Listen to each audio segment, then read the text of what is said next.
Welcome to the shop. Hope you're having a great day. Alright, it's time for the third question and answer portion. But first I figured, since last week I was talking about respect and people not commenting and, once they get bigger they change.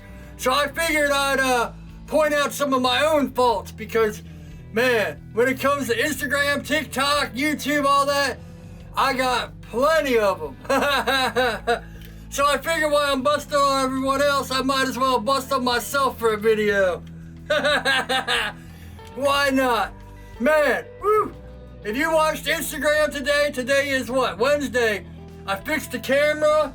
I had to take the LCD out, the back, this part.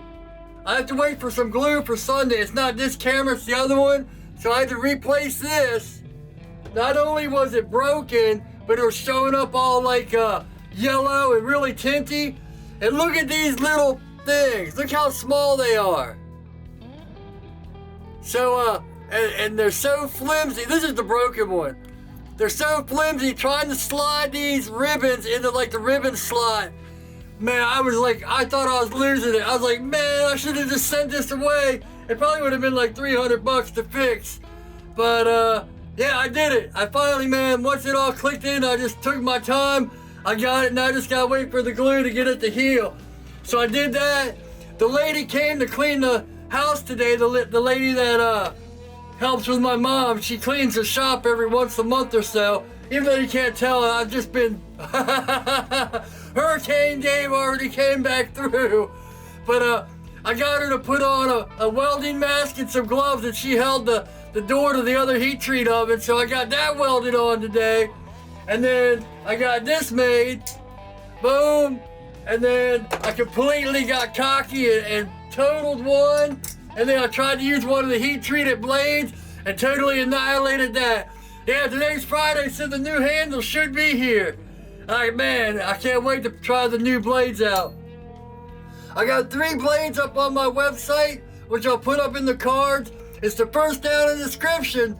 I sold 2 of these, and there's 3 for sale, and this one might get finished. So, yeah, 6 knives with this first limited edition. When I die, they're gonna be worth something. Alright, make sure to like, subscribe, comment, leave questions for the next video and all that good stuff. But, yeah, let's get to it. Alright, I had to go get a drink. So I would say my biggest flaw when it comes to social media and anything in general, it's my worst flaw and my best flaw. It's ego. I'm a complete narcissist. Now, if it wasn't for empathy, I'd be 100% narcissistic, but I have empathy for other people. Now, when I say I'm like self-centered and all that, and ego, I don't mean like I'm better than other people, but I have to be the best at what I do. Like, I'm not a selfish person. I help other people as much as possible. But I'm self-centered. Like, when I comment on other people's videos and stuff, it's always, I do this, I'm doing that, or this is how I did it. It's all me and I. It's not like I'm trying to be better than anyone else. I'm just trying to be the best that I can be at everything. Like, instead of sending in my camera, I fix it. Now, if I mess it up, I'm screwed. But if I pull it off, then my ego grows. So, that's my huge problem when it comes to social media. Because I'm always like, especially Instagram, it's like, I post so much, YouTube, all that. I'm doing the best I can. I'm making these videos that are the best I can make. And then you start blaming things. Oh, well, YouTube just doesn't want to put my stuff out there. Instagram doesn't want to promote it. The only one that's actually pretty much true is TikTok, because they violate me like twice a week. But I got like 10,000 followers on TikTok when I've only got like almost 5 on everything else. So I had to step back and be like, if all these other platforms are the problem, is that saying when everyone else is wrong, you gotta look at yourself? So I love blaming everyone else for what I do. But then I had to step back and realize, oh, it's me, and my stubbornness. Like, if I wouldn't shout so much and I wouldn't play music so much and I would conform and do what everyone else does, then I'd probably grow a lot faster. But I'm just stubborn, and I want to do it my way. And that's ego. That's all ego. That's, being stubborn and ego. So there's my flaw when it comes to social media. Another thing is I overanalyze everything. As you can probably tell, why is this not working? Why is this working? Why does this work for other people? When I do it, it doesn't work for me? Or, am I just inflating my ego and thinking, oh, it should work for me when, I'm just on the path? And man, it's crazy how that stuff works. I'll tell you what, though, I see a lot of guys on social media, like Knife Talk podcast. I don't listen to podcasts anymore, and I fell into this trap because I see a lot of people doing it, where they'll say, oh, I'm listening to Knife Talk podcast.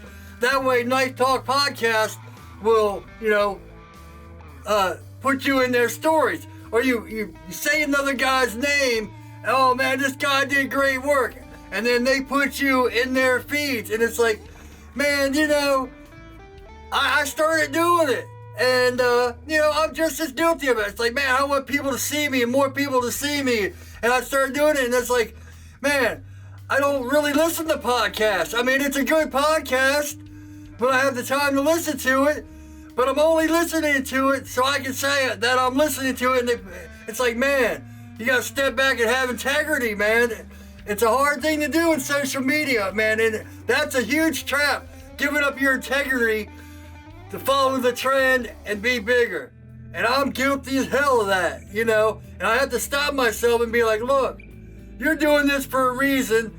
And, you're doing this to help people and all that stuff and get better and get yourself out there and get some people know you. But do it with integrity. And I'm talking to myself, not, it's an easy trap to get caught up in because you want everyone to see your name and you want Anyway, all right, let's get to the questions. I just figured I'd do that since I was bagging on people not having respect and getting bigger than me. And see, if I didn't have the ego, I wouldn't notice these people getting bigger than me and then leaving me in the dust and, not showing respect anymore. So Brandon asked about slip joint knives. I actually had to look these up. From what I was looking up, it looks like just like a regular pocket knife. I don't think I'd do one. It would be fun to try it. But, man, there's a lot of parts to a pocket knife. And it would be cool to do, there's a lot of knives that I would love to do. Like, I've got like 15, 20 butterfly knives. And like, before I got into knife making, I used to love switchblades, out the front. And, traditional switchblades. I got every size, every shape, every color, butterfly knives, all that. That's probably what I'd make before I made like a pocket knife or other knives, but man, I gotta get these folders under control first. So Jacob asked about removing scale. I use anti-scale, what is it, ATP 641 compound. If you look it up, ATP 641, Google it, you should be able to find it. And it, man, you still get a little bit of scale, but it's nowhere near what you used to deal with when you don't use it. That, and another trick I do is like I use the old gloves. You'll see I have old gloves, and right when I pull it out of the oil, I wipe it down. That saves a little bit, but I've seen like, what is his name, Mike Cthulhu, or the dude that builds the big swords and all that. He soaks his stuff in vinegar overnight, so I think that works too. I did that with 5160 once when I couldn't get the scale off and all that. I let it soak in vinegar overnight and the scale came off. So you might want to try that or get some anti-scale. I think I bought anti-scale in the 5 years I bought it twice. That's how much it lasts, unless you're heat treating every day. So Nate asked about Kydex and like size 8 and size 6 and all that. I think he means like the eyelets and all that. I use size 8, and I think most people do. Or is it the thickness? I guess it's the thickness of the Kydex is 0.8. That's what it is. I've never tried the 0.6. I think I bought some once, and I didn't like it. It was too flimsy, and I used it as like a belt loop or some other stuff. But yeah, I use 0.8. So 0.8's the way to go. But, try it. Maybe you'll like the thinner stuff.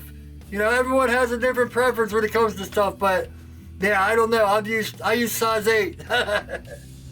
So John asked what steel to use for good hormones. W2 is the best. W2 leaves those nice, really crisp lines and all that, but 1095 is a quick second. I use a lot of 1095, and I started using a lot of W2 because, man, the hormones are just popping. But with W2, you got to use Parks 50. 1095, you can use Parks or McMaster. So, and I used to do a lot of 52-100. Well, I still do a lot of 52-100. So 1095, I didn't have to switch up. I didn't buy Parks, but then I just, gave in and bought the Parks 50. Now I got 2 containers. One's Parks and one's McMaster. So yeah, if you want the hormones popping, W2 and Parks is the way to go. Now, years ago, I tried a thing where I took canola oil and I mixed it with water and a couple drops of soap. Because soap will actually make canola oil and water mix. It's like a faster oil, but not as fast as water. You might want to put more water to oil or say, that's up to you to try, but it works. It actually, in the video, it worked better than the McMaster car. It's an idea. So here's a tip from Mark. He says to clean his buffing wheels, he uses a stainless steel brush, a wire brush. Well, you'll see the comment up here. I'm paraphrasing all these. And then he washes it with soap. Now, I tried washing my buffing wheels once, and it was a mess. I loaded mine with so much oil and, flints and this and that and WD-40 that it's going to become a mess anyway. So, but that's a good tip. Some people use different buffing wheels, like Heath asked last week to use different buffing wheels. No, I use the same thing for everything, but I shouldn't. If you're normal, unlike me, don't do what I do when it comes to buffing wheels. And you need to clean them, use what Mark says. Alright, so Triax Gear asks what kind of epoxy you use. Now, I use G-Flex for like the liners and all that stuff, and if on the rare occasion that I use wood and actually use pins to epoxy the handles on, I use G-Flex. I've tried the other stuff, like what you buy at Home Depot, and the thing is, when you put the handles on and then you're grinding, the heat will make it pop right off. And I've tried that with Gorilla Glue, all that stuff. G-Flex works the best. Now, with a lot of heat, like for my ceramic platen, I used JB Weld. That stuff works good. If you're not worried about color and how it looks, if it comes out the sides or something, JB Weld, if it's going to be hot. That's what I've used a few times for like my ceramic platen. But if I'm doing like liners to carbon fiber or liners to G10 or even liners to wood, G-Flex, that's what I use. All right, last question. So Damien asked, he said he has a lot of 01, but would he benefit from using other steels? It really depends on what you're going for and what you want out of your knives and knife making, what your heat treating setup is. Now, some people send away their knives. If you can make like 10 or 15 knives and batch send them to someone that does heat treating, it might be more efficient than spending all the money on a heat treat oven or all the time building your own heat treat oven. A lot of people, some people even have heat treat ovens, but they still send them away. I think DB Blades sends all his knives out for heat treating. That way you get them all dialed in and perfect. If heat treating's not an issue, man, there's so many different reasons to try different steels. 52-100 used to be my favorite steel because it's got like chromium in it and all that, but it's an easy heat treat, unlike stainless steel, which, stainless steel is fun, it's hard to cut, and man, there's a lot of things, but man, it's tough. So, yeah, I would say try different steels depending on your heat treating setup or what you can do. If you're heat treating your own 01, You know, you can do 1095, you can do 1084, you can do W2. All these no, W2 is like 1095. They're a little bit harder. You can start doing hormones with 1095 and W2, because 01 you can't really get a hormone off of. So I would definitely say try different steels. You know, 01 is a great steel, but you might find another steel that's easier for you to work with, or it might be a little harder, like 5160. 5160, a lot of people use, you know, because it's like leaf spring steel, old leaf spring steel. Not anymore, but man, I hated 5160. It was a pain. It's hard to grind, it's hard to do everything with, it's hard to cut, but it's tough as nails. So, yeah, try different steels. So that's about it. Make sure to leave me some more questions for next week's. I think I got one or two already set up. I'll see if I can find another topic to talk about to fill some space. Or if you have some topics you want me to discuss, you know, I used to do that all on the live stream, but I just don't do live streams anymore because I ran out of things to talk about other than myself. Even a narcissistic person like me can't talk about themselves all the time. So yeah, leave topics, comments, tips, all that stuff. You know, we'll go over in the next one or the one after that, or we'll see. Alright, make sure to like, subscribe, hit the bell. I'll put my website up in the cards. It's the first down in the description. All my Amazon links are down there. All the tools I use, all that stuff. Let's see. I'll put the last Q&A right here. The whole playlist and my website's right here. Hope y'all having a great day. And as always, take it easy. I'm losing my voice.